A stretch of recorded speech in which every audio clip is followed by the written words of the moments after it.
It was the spring of 1945. Berlin was a burning shell of a city, streets ripped apart by Soviet artillery, families starving in bombed-out basements, and German soldiers deserting in droves. Above ground, the so-called Thousand-Year Reich had collapsed into rubble. But beneath the Chancellery Garden, in a dark, claustrophobic shelter of concrete and steel, Adolf Hitler and his most loyal followers clung to the fantasy that Germany might still be saved. This was the Führerbunker. Not just a shelter, but a tomb in waiting. And inside, in those last days of April, paranoia, despair, and death replaced discipline and loyalty. The Führerbunker was a grim place. Dimly lit hallways, stale air thick with smoke, and damp concrete walls that shook with every artillery blast.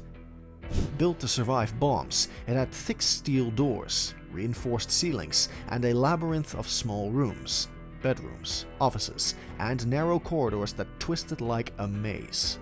But the bunker wasn't indestructible. It was suffocating, overcrowded, and filled with whispers of doom.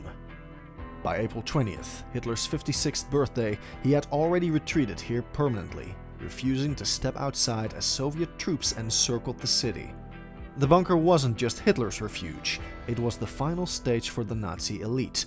Around him were his mistress Eva Braun, propaganda minister Joseph Goebbels, and his wife Magda with their 6 children, party official Martin Bormann, military officers, secretaries, and guards. Life inside was a mix of eerie normalcy and creeping horror. Secretaries typed reports while the walls shook. Goebbels delivered rants of loyalty while feeding his children in the mess hall.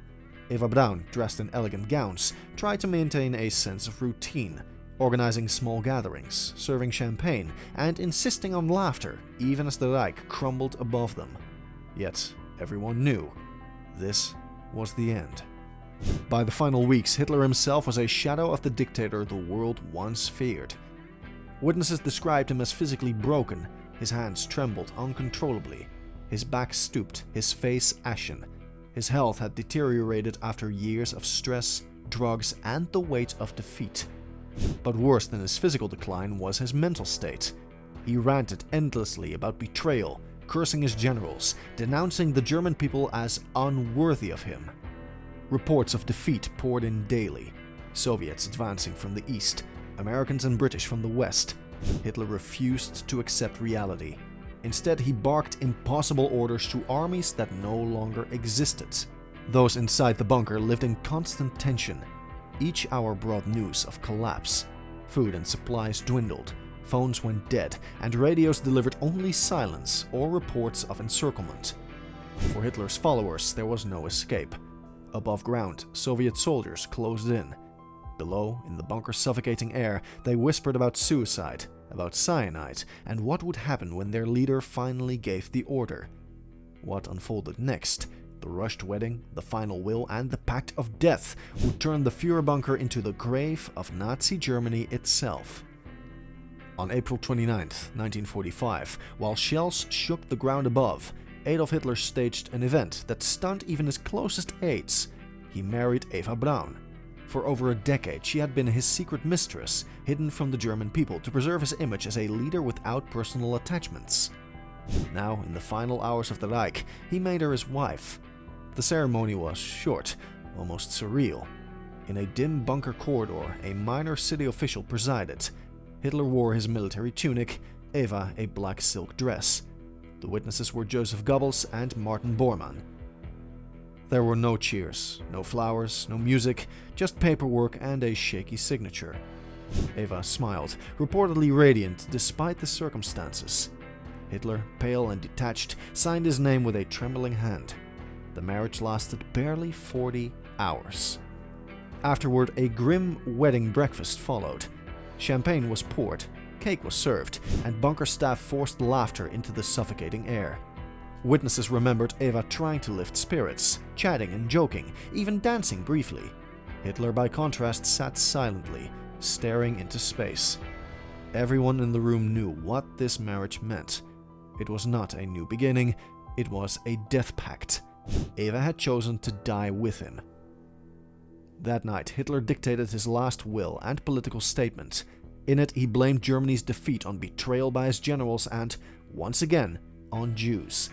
He named new successors to lead a Reich that no longer existed, and he declared that he would never be captured alive. The will also publicly acknowledged Eva as his wife, cementing her place in history not as a survivor, but as a partner in death. Secretaries typed feverishly as Hitler ranted, while outside the bunker the Soviets closed in. Every word carried the weight of a man preparing for his own end. By the afternoon of April 30th, 1945, it was over. The Soviets were only blocks away, and artillery fire rattled the ceiling above. Hitler and Eva withdrew into his private study. Witnesses recalled Eva walking calmly beside him, composed and smiling. Moments later, the bunker echoed with a single gunshot. Eva had swallowed cyanide, Hitler had shot himself in the temple. When aides entered, the stench of cyanide mixed with gunpowder hung in the air. Their bodies were wrapped in blankets, carried up the narrow stairs, and placed in a shell crater in the Chancellery garden. Gasoline was poured, a match struck, and flames engulfed them. Soviet artillery forced the guards back inside, leaving the corpses only partially destroyed. The marriage that lasted less than 2 days ended in fire and ash. The dictator who had promised a 1,000-year Reich was gone, reduced to charred remains in a ruined garden. Eva Braun, who could have fled, had chosen loyalty unto death. But the bunker's horror wasn't finished. The most shocking act still waited, as Joseph and Magda Goebbels prepared to murder their own children rather than live in a world without Hitler. After Hitler's death, the bunker fell into stunned silence. But for Joseph and Magda Goebbels, there was no question of escape. Magda adored Hitler almost as much as she despised the thought of life without him. She insisted their 6 children, ranging from ages 4 to 12, would not live in a world without the Führer. On the evening of May 1st, 1945, the children were dressed neatly and put to bed in the bunker. With the assistance of Hitler's physician, Dr. Ludwig Stumpfegger, they were given sedatives. Then, as they slept, cyanide capsules were crushed in their mouths. Witnesses recalled the quiet horror. 6 young lives snuffed out in silence. Later that night, Joseph and Magda walked calmly into the Chancellery garden. Joseph shot his wife, then turned the gun on himself. Their bodies were set ablaze in the same spot where Hitler and Eva had burned the day before. By May 1st, the bunker was unraveling. Some officers swallowed cyanide capsules, choosing death over capture. Others planned desperate escape attempts through Soviet lines. The atmosphere was thick with fear and despair.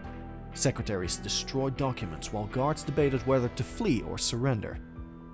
Martin Bormann, Hitler's private secretary, tried to escape under the cover of night with a small group.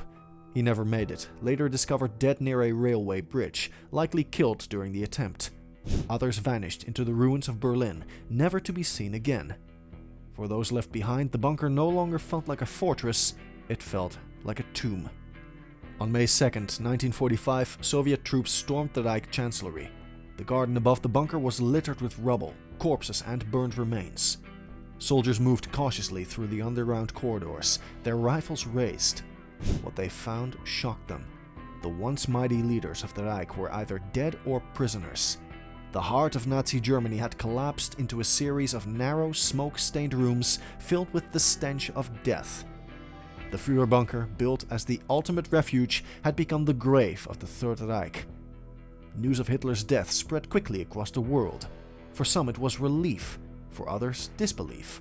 The man who had unleashed war on Europe had died not on a battlefield, but trapped underground, surrounded by ashes and poison. For Berliners who survived, the bunker was not remembered as a symbol of strength, but of madness and ruin. The 1,000-year Reich had lasted barely 12 years, ending not with victory parades, but with suicide pacts and burned corpses. What really happened in the Führerbunker during Hitler's last days was not a story of loyalty and courage, it was a story of fear, denial, and destruction. Those who had ruled with terror died in terror, and the bunker, meant to protect the Führer, became the darkest monument to his failure. What are your thoughts on this? Let us know in the comments below. And if you liked this video, don't forget to like and subscribe to the channel.